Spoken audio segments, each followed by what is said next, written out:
welcome to Grace Minute. Thank you for jumping on and joining us this afternoon. Um, I'm going to dig into Grace Minute. We're going to jump right on in. Today's Grace Minute is entitled Follow the Leader. And I thought of this, came up with this title because yesterday would have been my grandmother's 83rd birthday. She would have gotten me if she was still living in this physical realm today for sharing her age. But my cousins, as I woke up, I was looking at I looked on my computer and I saw the date and I was like, man, today would have been Nana's birthday.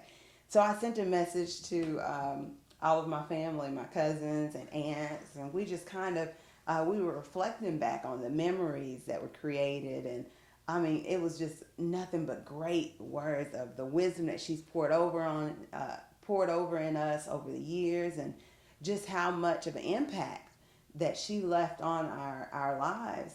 And the more and more I pondered on that yesterday, I was sitting there and I was like, man, you know, that was that was my living example of a leader.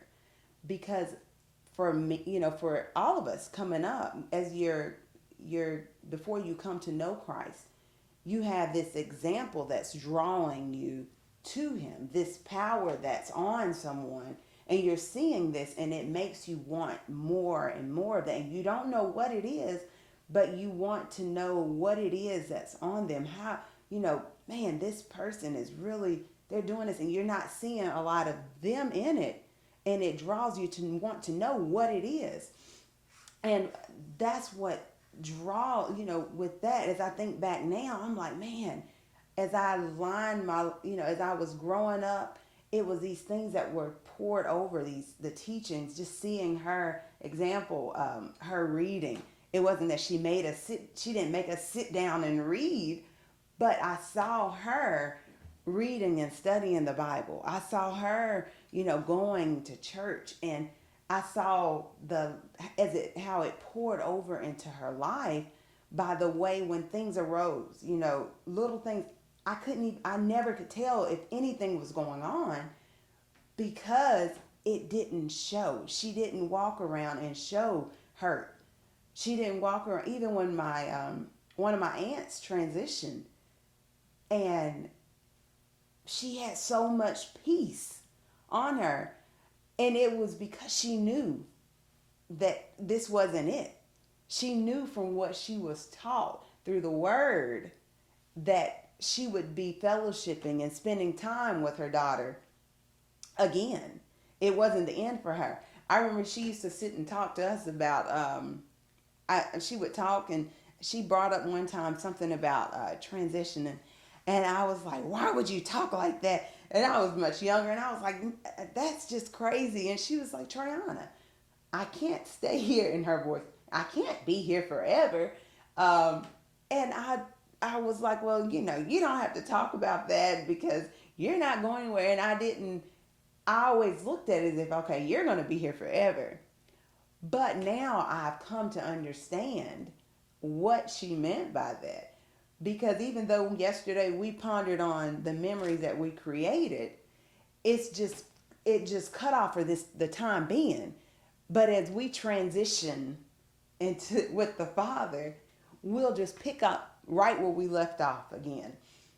So I wanted to say I named it Follow the Leader because we all have these leaders in our life. In 1 Corinthians 11:1 in the New King James Version, it says, follow my example as I follow Christ. And this is Paul speaking. And he's telling them, follow my example. Follow me as I'm leading as an example of the Father, as I follow the Father. And that's the same thing. That's the way I looked at her, as a living example. And that's what drew me. That's what draws that living example is what draws you in. So if you have someone that you're looking at, whether it's it could be your grandparent, but you're seeing the way that they're living, and you're seeing their relationship, and it's something that's drawing you in to them. It's probably the it's probably the person who they've got to know, which is Christ. And I urge you to get to know him for yourself. For those of you who are believers and you've already accepted Christ on the inside of you, continue to lead by example. Continue to watch, look at your actions, look at what you're doing, because there's always someone who's looking at you. And just like my grandmother left the legacy for us, you may be that living example. You may be that leader in someone's life, and you don't want to lead them to destruction. So continue to lift up your friends, your families, those who may be looking at you, who you didn't think were looking at you, even on social media. Social media is now, especially right now, that's the outlet. That's where people are going, scrolling through, reading, and you want to be that positive impact and drawing those closer to Christ rather than further away.